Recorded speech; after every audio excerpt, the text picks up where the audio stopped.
Okay,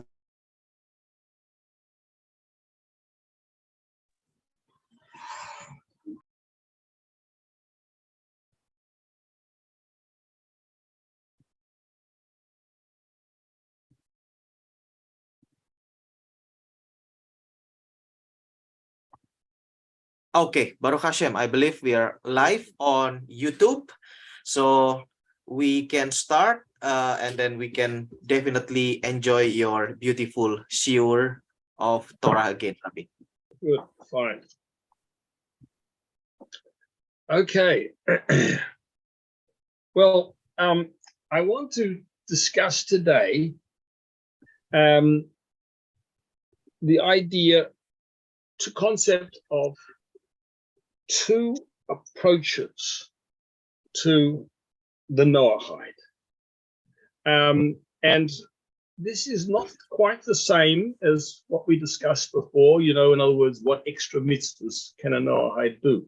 This is a slightly different discussion. It has to do with the question of whether we can say that there is already a Noahide tradition throughout history, even though it is not a very conscious one. Now, what do I mean by that? All of the people who are joining here, we are all here together today.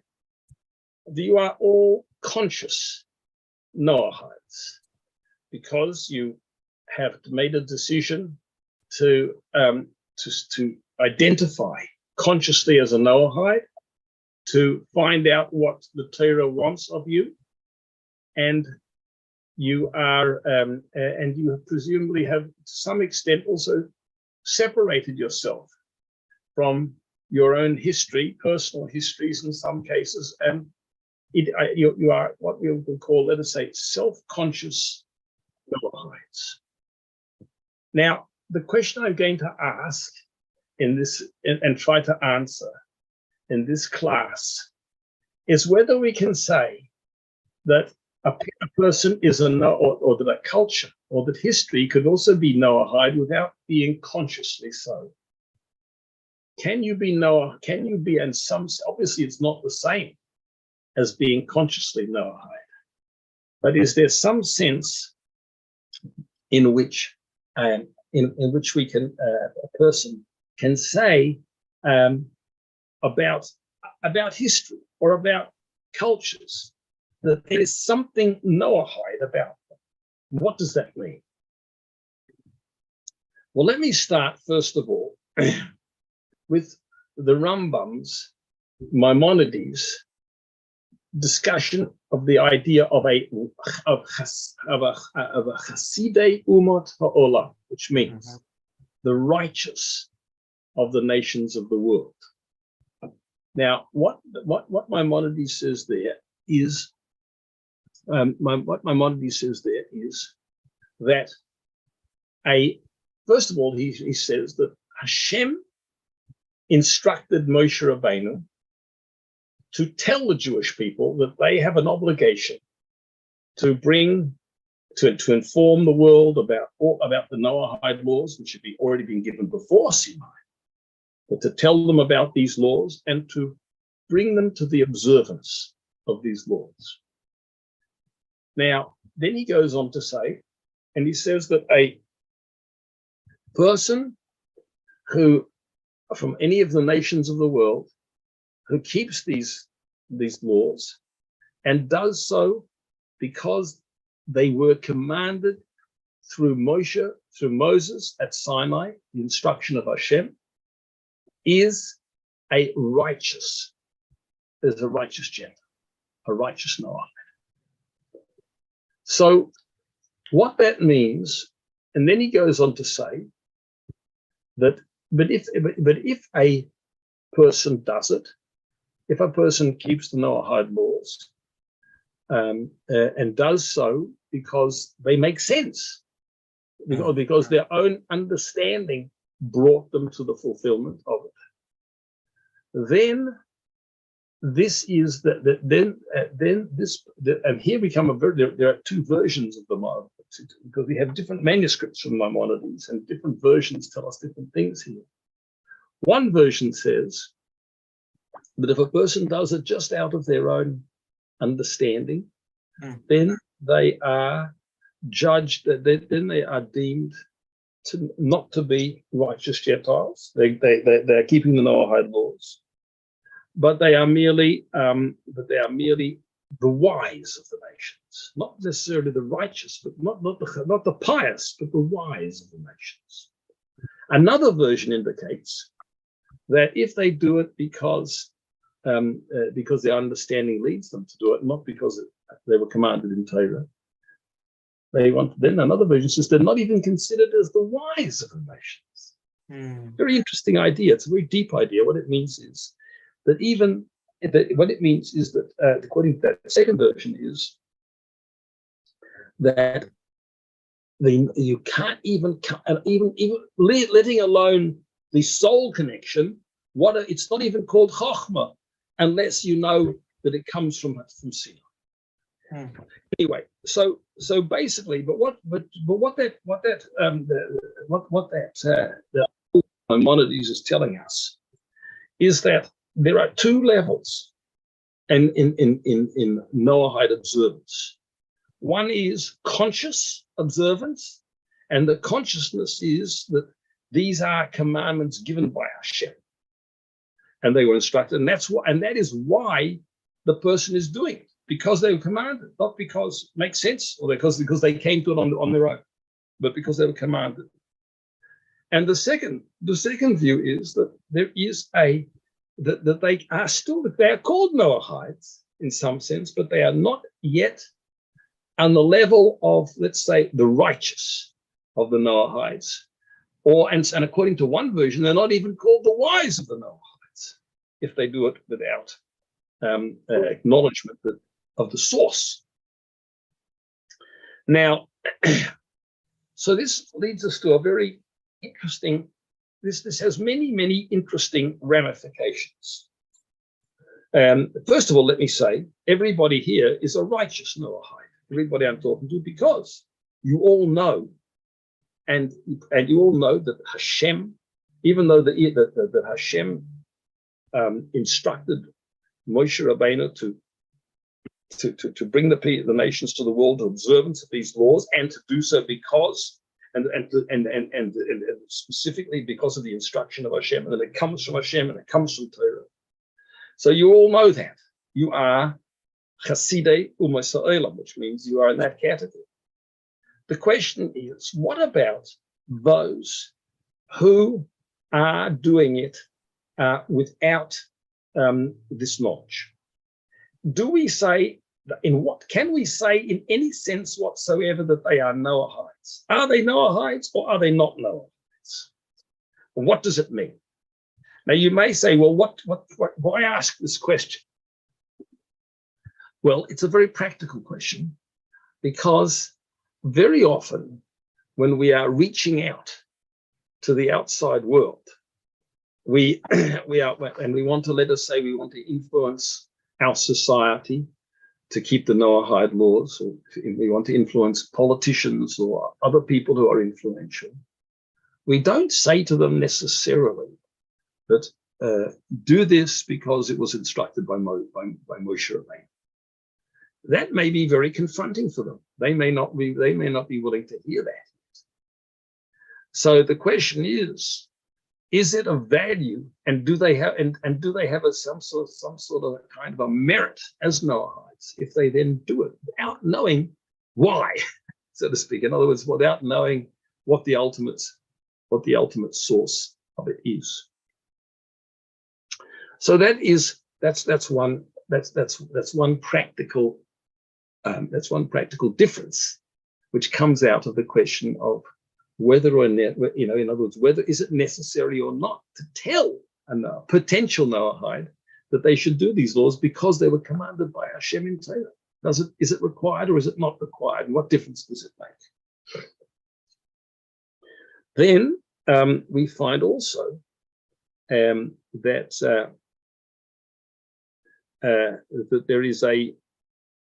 there is also And what ties in with this also is another very interesting thing, and that is to say, the question is, well, when we look at human history, we see that that everything which is being accomplished through history is being accomplished because we actually have a civilized society, a more or less civilized society. The goal of creation is redemption. But that happens only because society has made its way through history and has been able to accomplish certain things, certain refinements of creation, which of course will have to be increased and finalized, so to speak, for Mashiach to come. But there is throughout history, we do see something which is called civilization. We see that people have built roads. There are communications. There is food. There is the provision of human needs. Societies have worked more or less harmoniously to supply all of the needs of people. And without this, there could be no service of Hashem. There could not be a process which moves towards redemption if you don't have a civilized society which is providing all of the infrastructure, all of the basics for this purpose. So the question here is, can we say that the contributions of ordinary people and cultures to the civilized working of the world is in some partial sense Noahide? In other words, they have built roads. They have established communications. They did this without stealing. They did this without killing. They did it without cheating. They did it faithfully. They worked faithfully and honorably and decently. They have, in other words, they have contributed things. They have, to this extent, they have kept the Noahide law, or in part, certainly. So they have certainly not violated a number of the Noahide laws. We can't compare it to the society of the flood, or the society of Sodom, or to the Tower of Babel, or all of these different things which were anti-God, so to speak, phenomena.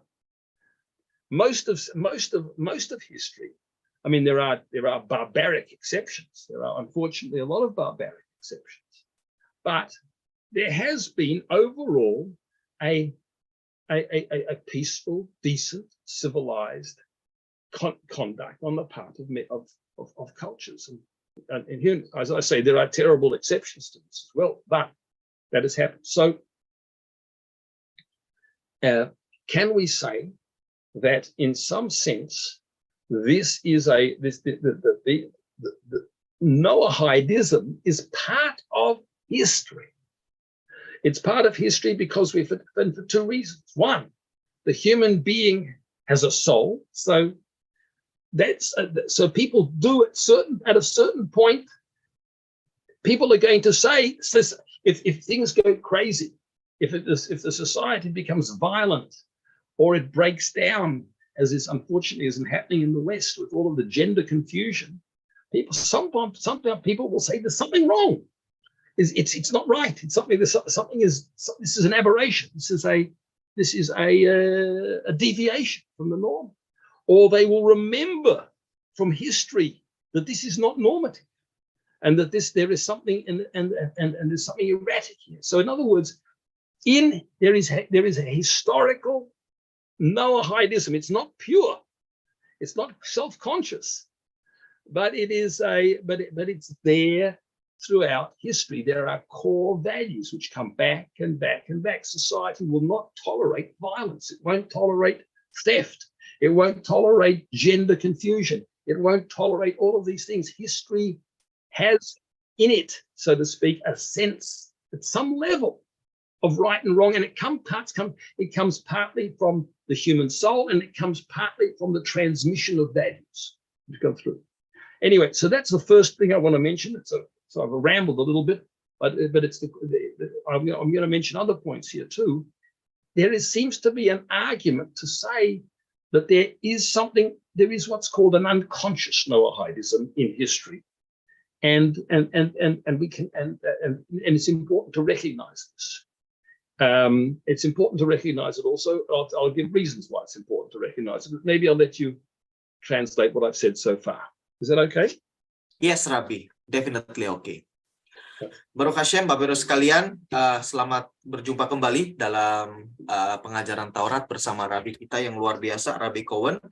Dan pagi ini kita akan memulai atau kita akan membahas terkait dengan dua jenis Noahide atau dua jenis Bnei Noah, gitu ya.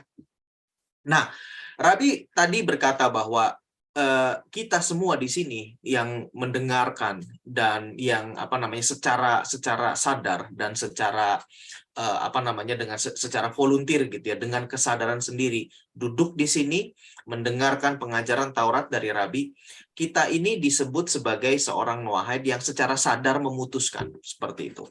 Nah, Rabbi menjelaskan bahwa menurut Rambam, menurut Rabbi Moshe ben Maimon, itu ada dua jenis Noahide. Yang pertama adalah yang disebut sebagai Hasidei Umot HaOlam, atau dalam terjemahan bebasnya, terjemahan umumnya, itu disebut adalah orang-orang saleh di antara para bangsa-bangsa, di antara bangsa-bangsa.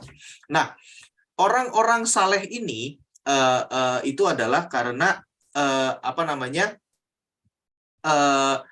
secara sadar mengikuti Taurat dan percaya bahwa 7 hukum Nuh yang kita yang menjadi panduan kita itu adalah diperintahkan oleh Tuhan dan juga diperintahkan kembali oleh Tuhan kepada Musa dan ditulis di dalam Taurat ketika peristiwa di Sinai. Nah, dan orang-orang demikian, yaitu kita semua di sini, itu juga percaya bahwa orang Yahudi ketika peristiwa di Sinai, Tuhan melalui Musa itu menginstruksikan orang Yahudi untuk mengajarkan kepada bangsa-bangsa terkait dengan perintah yang 7 hukum Nuh ini, perintah yang sudah harus dilakukan.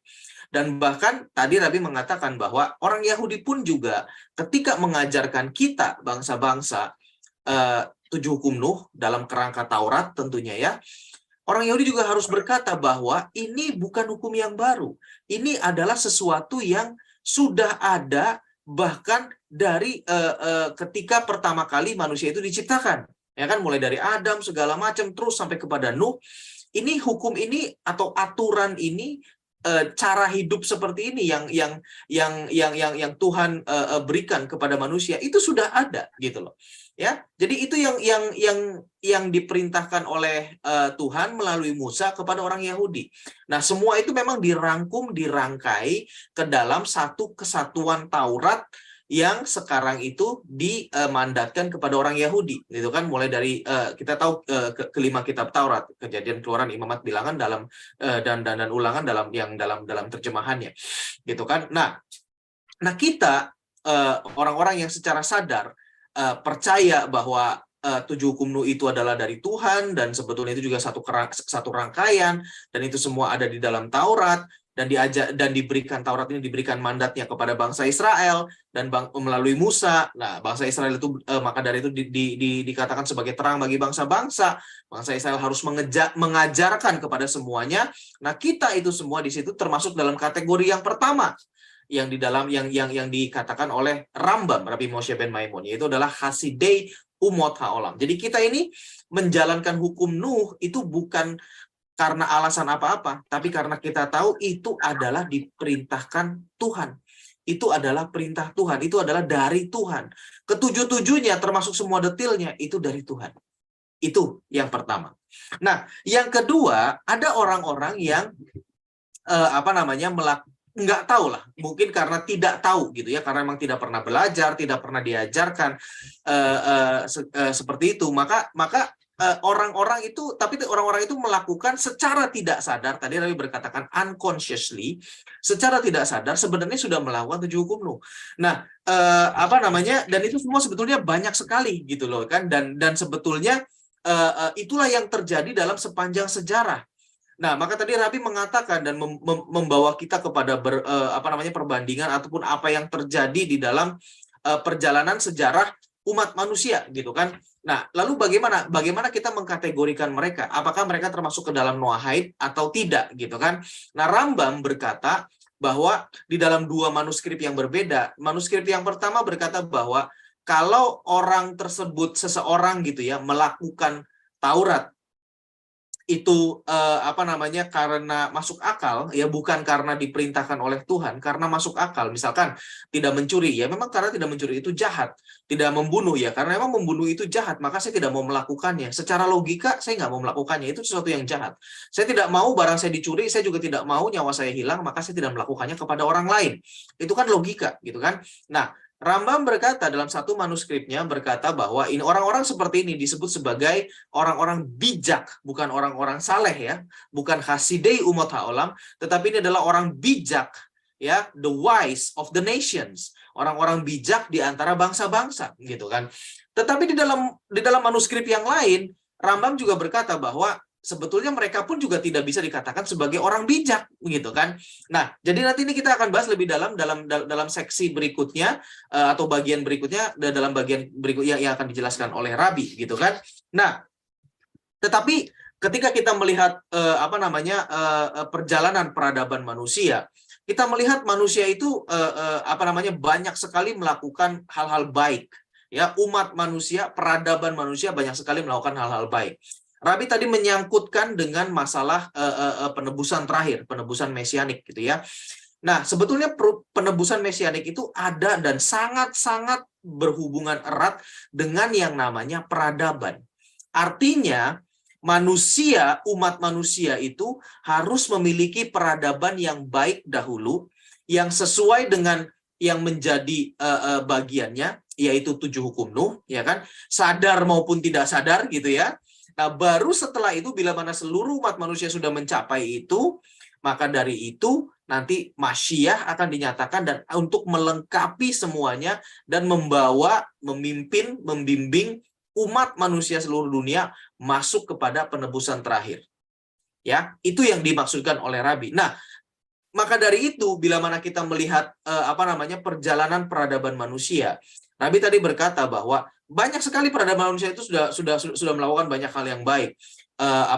Ketika ada satu kota terbentuk, satu negara terbentuk, maka di situ ada infrastruktur dibangun jalan-jalan gitu kan. Lalu juga pemenuhan terhadap kebutuhan masyarakatnya juga dicoba dipenuhi dengan pertanian gitu kan. Makanan yang menjadi hak-hak dasarnya juga dipenuhi, lalu mulai dibentuk ada sebuah sistem hukum walaupun belum sempurna, saya yakin ya kan banyak sekali kebolongan ataupun juga ketidaksempurnaan di sana sini, tetapi cukup banyak mayoritas daripada negara-negara ataupun komunitas-komunitas yang kita lihat saat ini itu sudah memiliki sistem hukum yang ada sehingga bisa menjamin setidaknya ada aturan di dalam masyarakat gitu kan. Ini tadi Nabi berkata bahwa ini kita tidak bisa bandingkan dengan generasi air bah ya, generation of the flood gitu. Kita nggak bisa bandingkan, atau juga generasi Menara Babel, apalagi dengan Sodom gitu kan. Mereka korup sekali. Ini mereka adalah generasi ataupun juga komunitas-komunitas yang benar-benar ya tidak sesuai dengan Tuhan, ya kan, sehingga sebagai dampaknya, sebagai akibatnya kita sudah banyak belajar bahwa Tuhan akhirnya harus menyelesaikan, memulai ulang, generasi air bah itu harus dihilangkan semua, memulai ulang dengan keturunan Nuh gitu kan. Babel juga harus diserakan, lalu Sodom juga harus dihancurkan, satu kota tersebut gitu kan. Nah, jadi seperti itu. Nah, jadi sebetulnya kita saat ini boleh berkata bahwa ada jejak Noahide atau ada konsep-konsep Noahide secara historikal itu ada di dalam masyarakat, ada di dalam perjalanan peradaban manusia. Nah, tetapi kita bisa berkata bahwa mungkin mereka tidak melakukannya secara sadar. Nah, seperti itu. Jadi ini yang bisa kita katakan di sini. Kita membahas dua hal tadi, yang secara sadar yaitu adalah kita yang secara benar-benar sadar ngerti bahwa ini adalah diperintahkan Tuhan. Nah, ada satu lagi kategori berikutnya yang cukup lebih banyak lagi, dan juga ini adalah yang mayoritas, yaitu adalah yang melakukan 7 hukum Nuh tetapi tidak sadar dan tidak mengerti bahwa ini adalah perintah daripada Tuhan. Over to you, Rabbi. Thank you. Okay. Now, let's look at the very beginnings of history as told by the Torah, and how it is that we find that a multitude of nations arise, and what the significance is of the different relationships to Hashem amongst the different nations. Well, first of all, we have Maimonides speaks about the origins of idolatry. You see, basically, we're going to see now, there are 3 relationships that a person could have to Hashem. One is the pure monotheistic view. Now, the pure monotheistic view is that the pure monotheistic view is that there is Hashem, and anything else in the whole creation is completely without independence, has no independence of its own, and is totally dependent on Hashem. Everything, in other words, Hashem is the source, ongoing source of everything. And if you look at something like, the sun or the moon, it's just like an axe in the hands of a wood chopper. It's not, nothing has, even though we find in the creation very powerful entities and forces, they have no independence from Hashem. That is monotheism.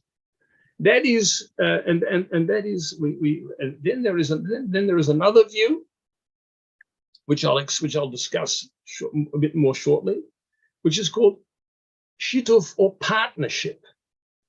And this is the idea that a person can partner. A person can partner a certain force in creation or a power in creation with Hashem. And the third is idolatry. Now, I'll explain these in terms of the way in which Maimonides it talks about the history and the origins of idolatry. Now, Maimonides says that in the 3rd generation of humanity, for example, the grandson of Adam, whose name was Seth, or we call in Hebrew Shais. He says there already. I'm sorry, no, I'm wrong. The third, Enosh is the grandson. Shais is a son, and Enosh was a son of Shais, or Seth.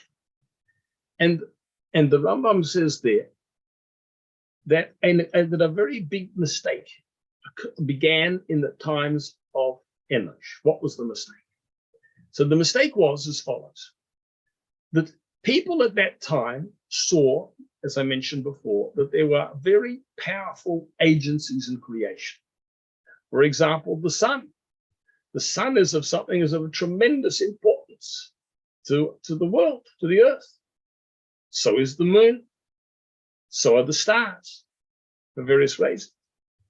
And people imagined that they could honor Hashem by honoring those whom Hashem honored. Hashem had given importance, a very major role, to the sun, the moon, the stars, and so on and so forth.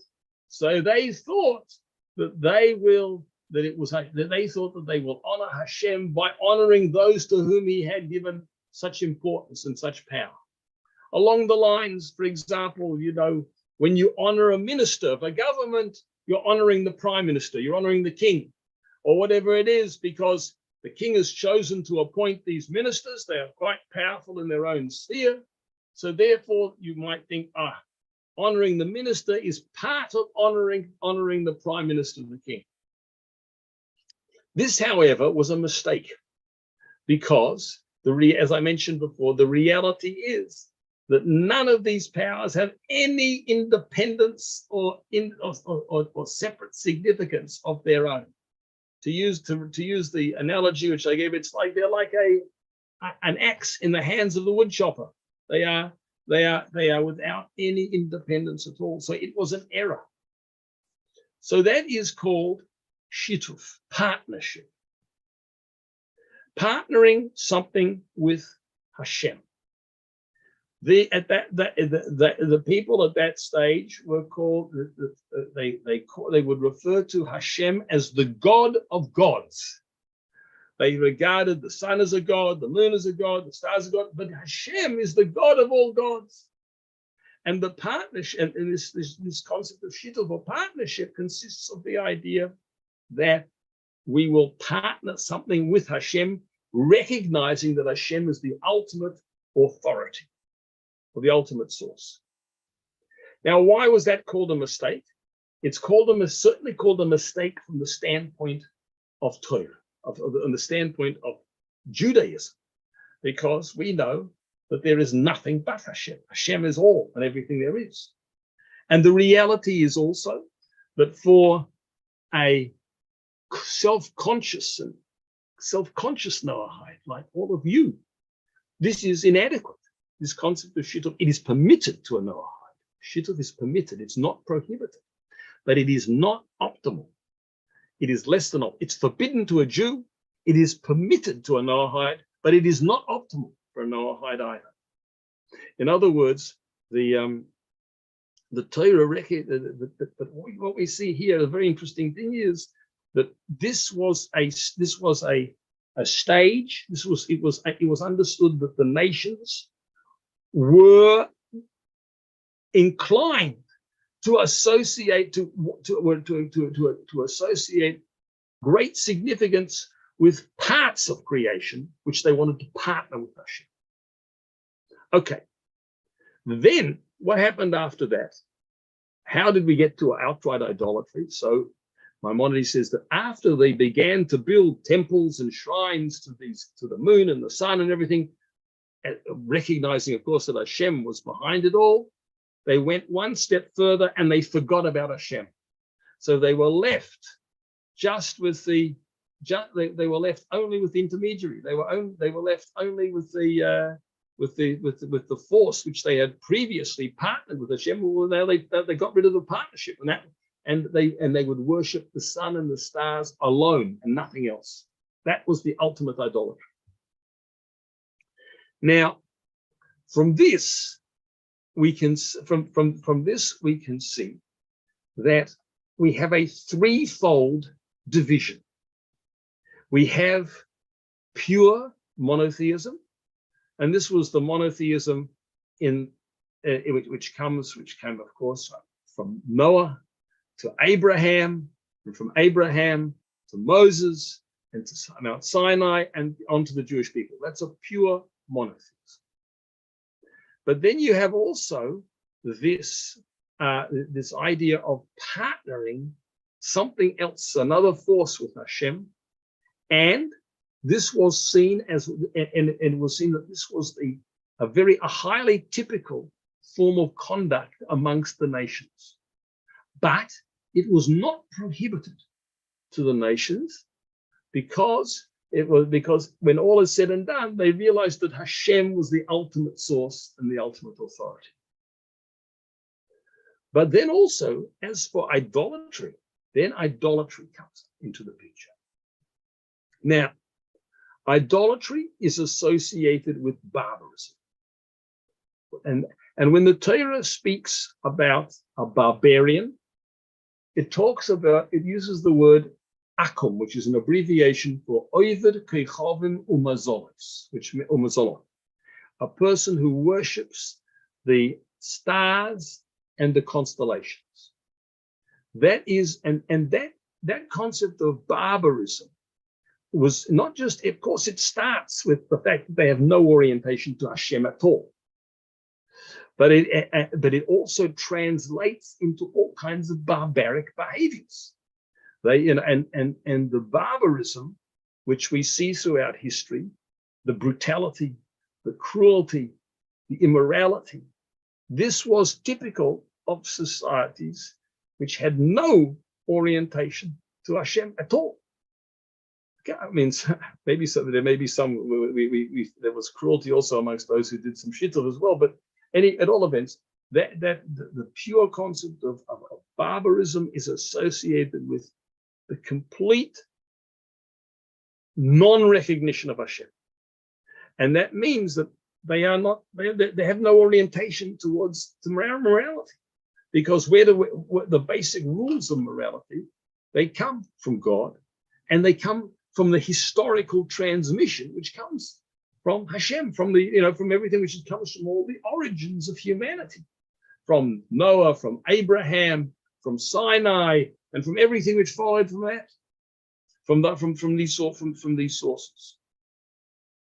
So what you see here is that humanity falls into one of three categories: either a pure monotheistic, or one which is called shituf, which partners, or one which is purely idolatrous, which does not allow Hashem in at all. Now, the fact that the Noahide laws permit shituf to a Noahide indicates that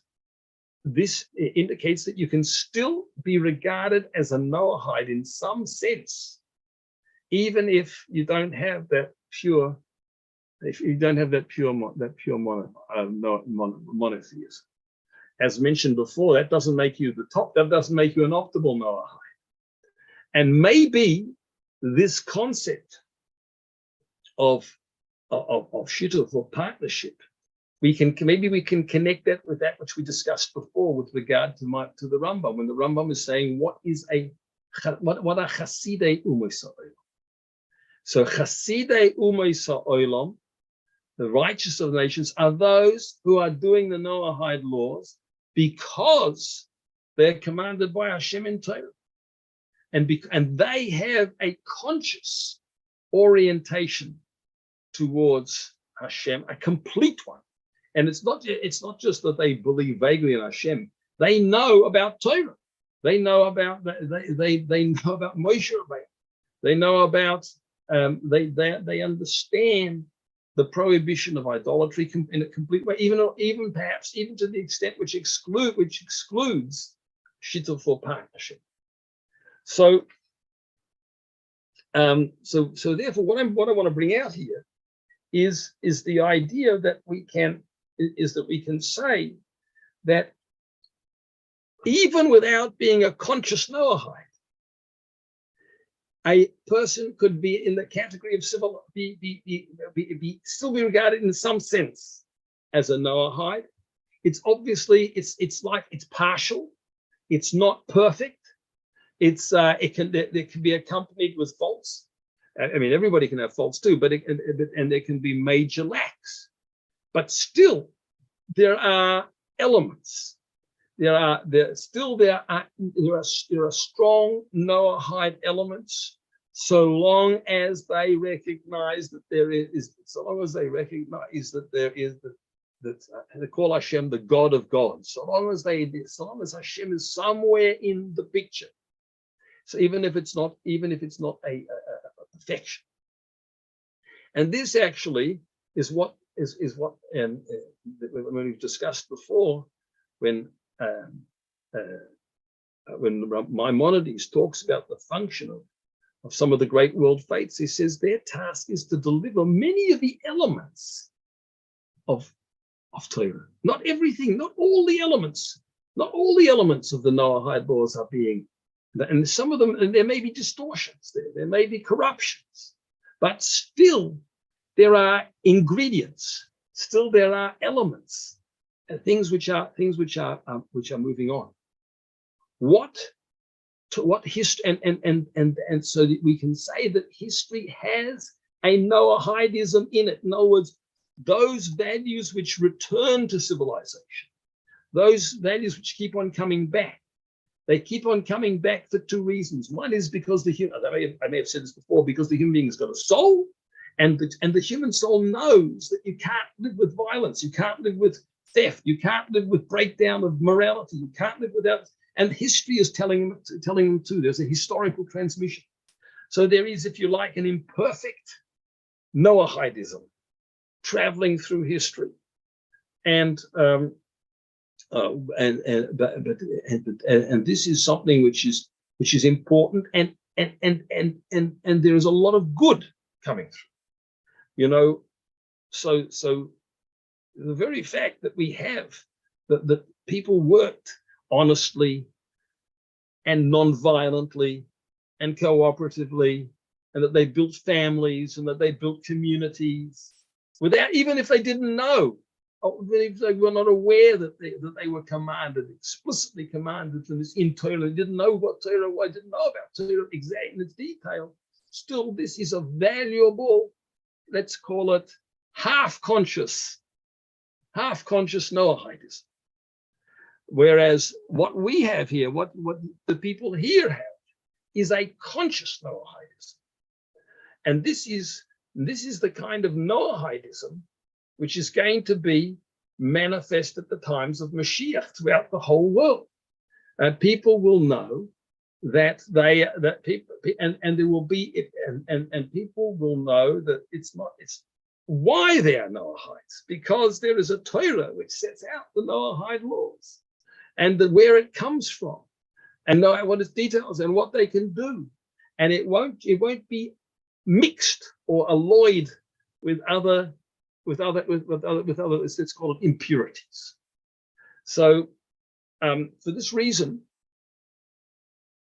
I think that it's and it's valuable also for people to think we don't want to force people into a dichotomy. We don't want to force people to say, look, throw away everything and be a Noah. That's too hard for most people. Maybe everybody here did that, and that's a very special thing. But there's also a gradualist approach to it. There's also an idea that there's a mixture here. There's an elements. Okay, so I think it's an important practical point to say that there is a Noahide route traveling through history, and it's partially conscious. First of all, God has to be part of it. Number one. Without God, you haven't got anything. Whether God is there's nothing but God, or God is the God of gods. This is still that's also something. But that it will move, it will eventually move towards a pure Noahidism, which will know that there's God and nothing else, and that's all. And it will be one which is informed by the details of Torah, and it will be something which will be a cultural transformation, but it will grow out of. It will enable them to transform their own cultures and purify their own cultures, and so on and so on. I thought I'd just make that one. I'll mention one last point at the end. Okay, you want to translate? Yeah. Before translate, Rabbi, I have maybe some clarification. So, pertaining to the door Hamabul in which Hashem dissolve everyone, is it also we can say that because there is no trace or no root of Noahidism at all in that generation, so that Hashem said, okay, done. It is completely distorted. There is no Noahidism at all in that generation. So Hashem removed it and then started afresh, anew again with Noah. Can we say that? I think to a large extent you could. Sometimes what you have is that they have certain may not be transgressing everything, but the transgressions they do are so great that the civilization breaks down. And I would like to point out also that even in our time, if we look at Nazism and communism, unfortunately, right, these were idolatries. Hitler was a pagan, and communism was also idolatry. It worshipped the material. Material, yes. All they want. And we see that these societies could not continue. History got rid of them. Yeah. And I mean, we won't have another cataclysm like the flood Hashem promised, but you can see that history will not tolerate, so to speak, major aberrations. And as I said before, I was mentioning before, if a girl thinks she's a cat, and I'm not joking, unfortunately, there are extreme cases like this when the terrible confusion in the West, that there is such a disintegration of human identity. Society will not be destroyed because Hashem will not destroy it. That only happened once with the flood. But this will end. This phenomenon will be rejected by history. So the answer is yes, where there is patent barbarism, either it just will not it will implode, or history will get rid of it. It won't have any existence, so it won't be able to continue. Alright, oke. Baik, Bapak Ibu sekalian, saya akan terjemahkan, dan terkait dengan hal ini kita akan melanjutkan pembahasan kita terkait dengan Noahide yang secara tidak sadar, dalam tanda petik gitu ya. Nah, perlu dipahami Bapak Ibu sekalian bahwa yang terbaik, yang menjadi goal atau tujuan daripada ini semua ya, keseluruhan kehidupan ini adalah bagi orang Yahudi jelas gitu kan, mereka kembali kepada Taurat dengan seluruh perintahnya, dengan seluruh mitzvahnya. Dan bagi non-Yahudi, bagi bangsa-bangsa lain adalah secara sadar bangsa-bangsa itu berkata bahwa aku melakukan semua ini yang ada di dalam 7 hukum Nuh, beberapa hal yang ada dalam 7 hukum Nuh adalah karena diperintahkan oleh Tuhan secara sadar. Dan tadi Rabi berkata bahwa ya ini dimulai dengan kita semua di sini gitu kan, yang secara sadar memutuskan aku mau melepaskan semuanya dan benar-benar hanya berfokus kepada Taurat, mengakui Taurat dan berkata bahwa Taurat adalah firman Tuhan, dan itulah yang menjadi kehendak Tuhan dalam diri kita. Itu. Nah, makanya kita masuk dalam kategori Hasidei Umot Haolam. Nah, setelah ini berikutnya kita akan belajar bahwa sebetulnya ada akar atau jejak-jejak Noahide gitu ya, sepanjang sejarah, dan justru ketika jejak Noahide itu hilang dari satu komunitas, dari satu peradaban, dari satu bangsa, dari satu zaman, dari satu kegerakan, maka tadi Rabi berkata menggunakan istilah bahwa histori akan menolaknya sendiri secara otomatis gitu ya. Nah, artinya mereka itu akan punah dengan sendirinya secara ajaib gitu ya. Nah, ini kita belajar dari sebetulnya bagaimana jejak Noahide itu bisa hilang sepanjang perjalanan zaman gitu ya. Nah, Bapak Ibu sekalian, ini terkait dengan masalah penyembahan berhala ya. Penyembahan berhala kita tahu pada puncaknya penyembahan berhala itu adalah menghilangkan Hashem gitu kan, menghilangkan Sang Pencipta, membuang Sang Pencipta dan diganti dengan sesuatu. Itu kan istilahnya penyembahan berhala gitu ya. Nggak perlu mesti dengan patung ya, nggak perlu mesti dengan segala bentuk hal. Bisa jadi digantikan dengan matahari yang berkata bahwa itulah yang paling perkasa, yang sumber dari segala sesuatunya, tidak ada yang lebih di atasnya daripada si matahari tersebut. Itu bisa. Atau juga contohnya adalah tadi Rabi mengatakan komunisme. Komunisme itu mereka justru berkata bahwa tidak ada Tuhan, yang ada hanya adalah materialistik ini, dunia materi ini. Nah, itu kan juga sudah menggantikan gitu kan. Nah, akhirnya kita semua tahu bahwa komunisme yang tadinya seolah-olah kuat gitu ya, bisa tiba-tiba hancur, tiba-tiba runtuh. Manusia tidak bisa menerimanya lagi gitu kan. Kenapa? Tadi Nabi berkata bahwa sebetulnya di dalam diri manusia itu ada neshama yang senantiasa berkata bahwa ada pencipta dan ada penguasa yang benar, yaitu adalah Hashem Sang Pencipta gitu kan. Nah, demikian juga di dalam kita semua sekarang tahu sekarang bahwa komunisme sudah tinggal ya sedikit lagi gitu kan. Nah, tapi sekarang ada muncul lagi kegerakan di mana yang kebingungan daripada gender. Ada yang laki-laki berkata bahwa saya bukan laki-laki. Bahkan tadi Rabi berkata ada seorang wanita perempuan berkata bahwa saya ini kucing gitu kan, saya bukan manusia, saya ini kucing. Nah, seolah-olah itu menjadi sesuatu yang marak gitu ya, wah tren baru gitu loh. Tapi nggak usah takut, nggak usah khawatir, percayalah bahwa itu nanti akan hilang dengan sendirinya. Karena hal itu juga tidak akan bisa bertahan. Kenapa? Sebagaimana sejarah membuktikan bahwa ketika Hashem dan moralitas, nanti kita akan bahas itu Bapak Ibu sekalian, ketika Hashem dan moralitas itu sudah tidak ada, sudah dipinggirkan, maka Hashem konsekuensinya jelas. Seperti contohnya adalah generasi air bah tadi yang saya katakan, bahwa ya memang sudah tidak ada lagi jejak Noahide di situ. Maka habis, itu kan. Sodom juga demikian habis, Nazi juga demikian habis, komunisme juga demikian habis, Bapak Ibu sekalian. Ya, jadi seperti itu. Nah, sebenarnya ini kita belajar degradasi dan kita belajar tahap-tahap bagaimana jejak Noahide itu bisa hilang dalam komunitas, dalam sebuah masyarakat, dalam sebuah generasi. Ya, yang pertama, yang paling top gitu ya, yang paling luar biasa, yang merupakan tujuan dari alam semesta adalah pemahaman bahwa Hashem yang menciptakan semuanya, tidak ada kekuatan apapun yang melebihi Hashem.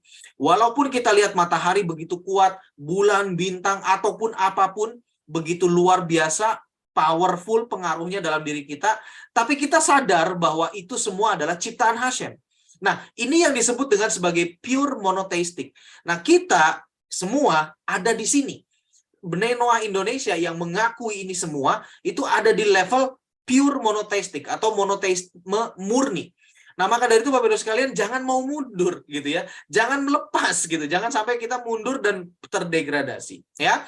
Nah, tetapi berikutnya ada ketika di zaman Enos, generasi ketiga daripada Adam, itu manusia melakukan kesalahan. Nah, Rabi berkata ini manusia melakukan kesalahan. Yaitu berkata bahwa ya memang ada Tuhan, Tuhannya masih ada, Hashemnya masih ada, Sang Pencipta yang Maha Kuasa itu masih ada. Tetapi mereka mulai memberikan bobot, mereka mulai memberikan kayak seperti perlakuan spesial terhadap kekuatan-kekuatan yang luar biasa. Contohnya matahari, contohnya bulan, contohnya bintang. Mereka melakukan itu benar ada, bahwa matahari memiliki kekuatan kan. Kalau tanpa ada matahari nggak ada kehidupan. Pohon tumbuh harus ada matahari.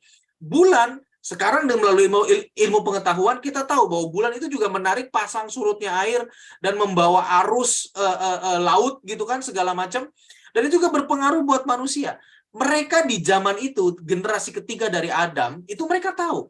Tapi mereka mulai memberikan kesalahan dengan memberikan tempat signifikan, ya, karena mereka berpikir sama seperti kita menghormati raja, maka bila mana ada utusan raja seperti perdana menterinya ataupun menterinya ataupun apapun gitu ya, yang merupakan utusan raja, kalau kita menghormati dia, kita juga menghormati sang raja. Nah, logikanya seperti itu. Tetapi mereka tidak menghilangkan Hashemnya.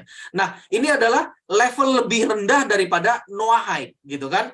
Nah, ini tidak dilarang dalam Noahide, tetapi ini bukan yang optimum. Jangan mau kita hanya ada di situ, Bapak Ibu sekalian. Ini memang tidak dilarang, tapi bukan berarti ini sesuatu yang dibolehkan, gitu kan? Karena tadi Nabi berkata ini adalah sebuah kesalahan.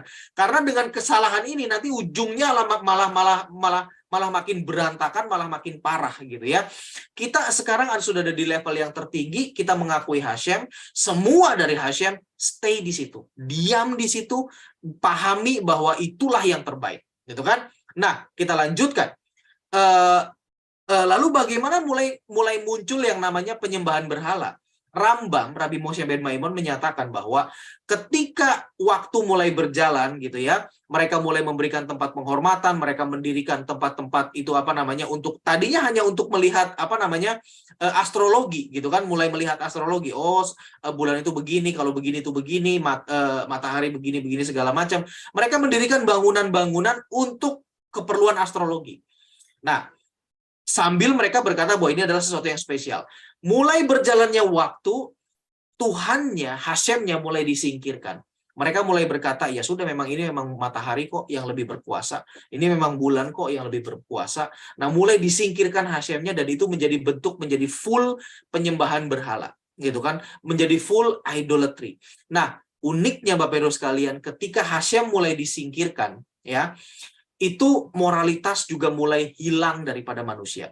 Rabi berkata bahwa inilah yang menyebabkan manusia itu berlaku barbar dan penyembahan berhala itu berhubungan dengan yang namanya barbarianisme.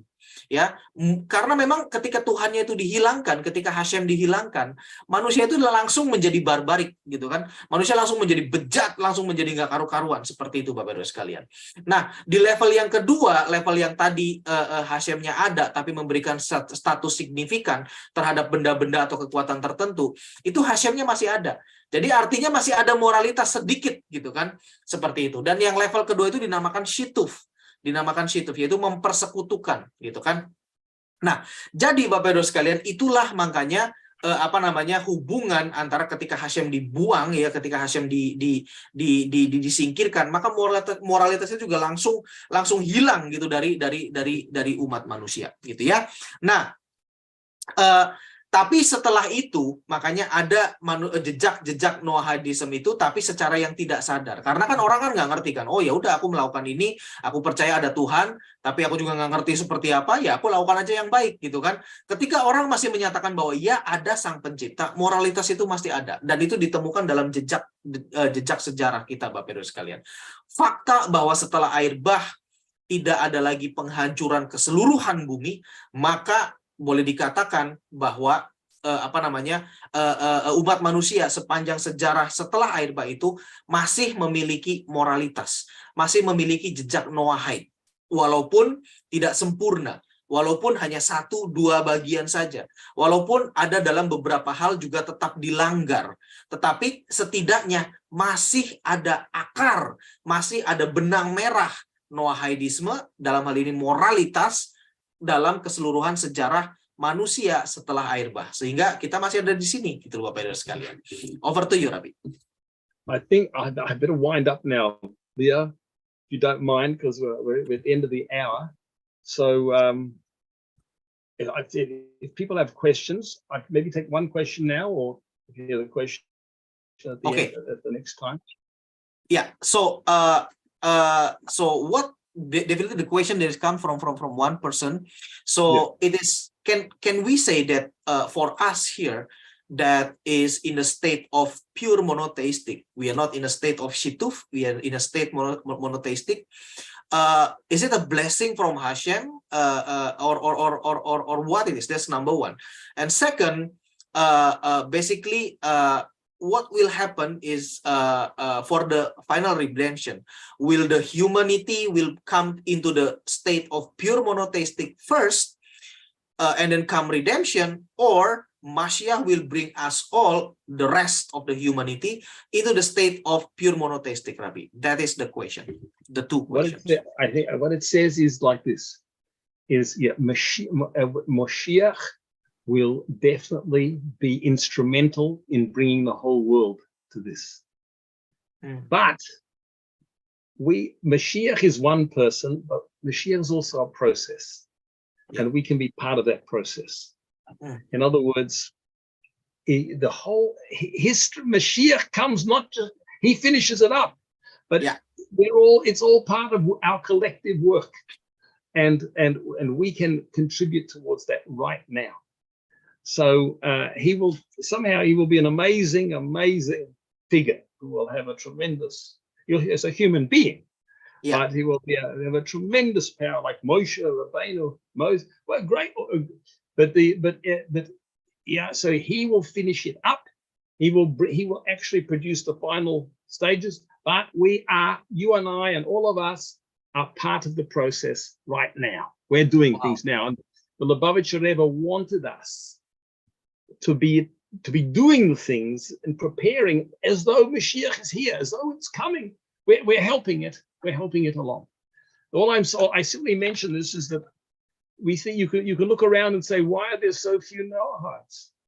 Well, I think the answer is because it's a very futuristic thing. This is the taste of Mashiach, and that's why that's why it's small at this stage, because that purity of consciousness has yet to become so widespread. Has yet to become widespread. Anyway, so I don't know if there's another question, but at all events, If there's one more quick question, is there? Yeah, so there is one more quick question in the chat, Rabbi. So it is talking about the religion. We know there are a lot of religion, and we can see a Noahide easily. We can see a Noahide trace there. We can say maybe in Islam or maybe in Christianity there are Noahide trace there. Okay, but there are but not necessarily they acknowledge Torah. And then will also that cause the morality it is distorted, or how is it, Rabbi? This is a very sensitive issue, and I want to say one thing. I do not want to upset anybody. Yeah, but I do believe I think that we have many signs that the faiths are now coming together, and that the major faiths particularly are acknowledging Judaism and acknowledging Torah. There are many signs of this in the world, and I like to. I want to only. This is one of the main things what we're talking about. This is to emphasize emphasize the positive. That's correct. And not to reject or openly criticize, but rather let's talk more about the positive. What are the Noahide laws? What is it? What is it about? And then people will tell us, yes, we like it. Yeah. And in other words, I don't want. The last thing we want is conflict. We don't want. I mean, the truth should come out by itself, rather than through a process of conflict. Exactly. Okay. All right. Wonderful. Leo, okay. All the very best, and next week, please God. Okay. Baruch Hashem. See you again next week. Goodbye, everybody. All the very best. Baik, Bapak Ibu sekalian, Thank you, Rabbi. saya utang terjemahan ya. Jadi seperti ini, Bapak Ibu sekalian. Saya jawab yang nomor 2 dahulu, bahwa ya memang kalau kita lihat, tadi Rabbi juga menjawab bahwa memang ada banyak agama segala macam seperti itu kan. Ya, tapi yang jelas bahwa ya kita lihat aja lah faktanya, fakta berbicara sendiri gitu kan. Tapi yang jelas nanti Rabbi berkata bahwa kita harus membawa semua itu, kita cari kesamaannya, dan kita nggak perlu konflik gitu kan. Kita nggak perlu juga ngomongin yang enggak gitu kan. Tapi yang jelas justru ini terkait dengan masalah mesianik gitu. Nah, ini yang akan saya jelaskan dengan lebih baik, seperti yang tadi Rabbi jelaskan. Nah, Masyiah itu bicara 2 hal, Bapak Ibu sekalian. Nah, ini sebuah konsep yang perlu kita pahami juga gitu ya. Masyiah itu bicara 2 hal. Yang pertama, memang ada satu sosok, ada satu manusia yang nanti akan dipilih oleh Hashem, manusia biasa gitu ya. Figur yang luar biasa, dan bahkan Talmud mengatakan, pengajaran para rabi mengatakan bahwa manusia ini akan lebih luar biasa daripada Moshe Rabbeinu, dan dia akan memimpin umat manusia masuk kepada penebusan terakhir. Tapi yang kedua, yang perlu kita pahami juga, Masyiah itu adalah proses. Ya, Masyiah itu adalah proses. Nah, memang ujungnya nanti ada pemimpin ini ya yang akan membawa umat manusia masuk kepada penebusan terakhir. Tapi sebelumnya ini, itu kan ada sebuah proses yang Hashem juga ingin kita terlibat di dalamnya. Nah, itu Bapak Ibu sekalian. Jadi dengan kita di sini, dengan kita memberikan apa yang kita bisa, dengan kita memberikan kebenaran Taurat dari yang kita pahami, itu artinya kita terlibat di dalam proses tersebut gitu loh. Kalau kita lihat tadi dari ini saya tambahkan sendiri ya. Ini tidak dijelaskan oleh Rabbi, tapi saya simpulkan dari tadi penjelasan Rabbi. Kalau kita lihat di awal perjalanan zaman, generasi ketiga daripada Adam, yaitu cucunya yang bernama Enosh, itu mulai melakukan kesalahan sehingga mulai melenceng, sehingga ada penyembahan berhala mulai ada di dunia ini. Hashem mulai disingkirkan dan digantikan dengan sesuatu yang konyol gitu kan. Nah, kita saat ini manusia itu harus revert back, harus mengembalikan itu semua kembali kepada pemahaman akan Hashem yang benar, pemahaman akan Sang Pencipta. Hilang suaranya, More. Ya.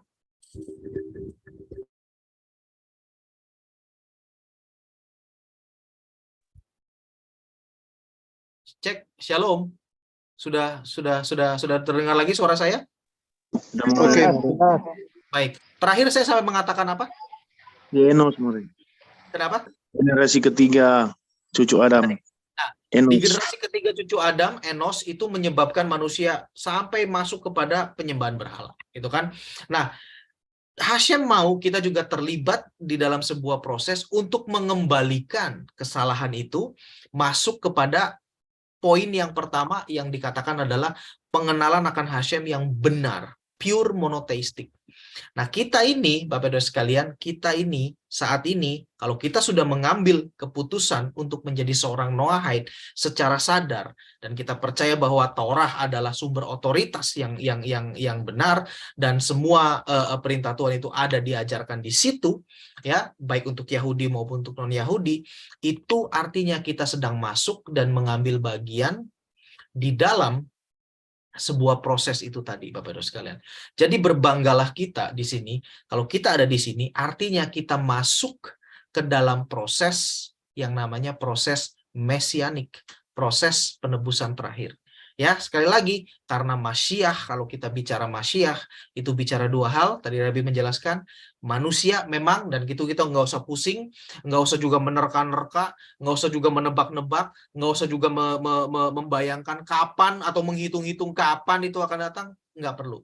Tapi yang jelas kita diberi privilege, kita diberi kesempatan emas, kesempatan luar biasa untuk mengambil bagian dalam prosesnya. Nah, itu yang penting Bapak Ibu sekalian. Sekarang kita kerjakan bagian kita dalam proses Masyiah tersebut, dalam proses mesianik tersebut, sehingga kita bisa sehingga seluruh dunia ini bisa kembali kepada itu tadi, pemahaman akan Hashem yang benar, seperti itu Bapak Ibu sekalian. Oke, baik, demikian yang bisa saya sampaikan. Dan semoga ini semua bisa menambah wawasan kita, membuat kita lebih paham lagi dengan kebenaran Taurat, dengan kebenaran yang sejati. Dan pesan saya adalah, mari kita lakukan bagian kita dalam proses mesianik ini. Baruch Hashem. Silakan kembali kepada pekerjaan masing-masing, kegiatan masing-masing. Senang bertemu dengan Bapak Ibu sekalian. Shalom, Leitraut, dan Syakwatov.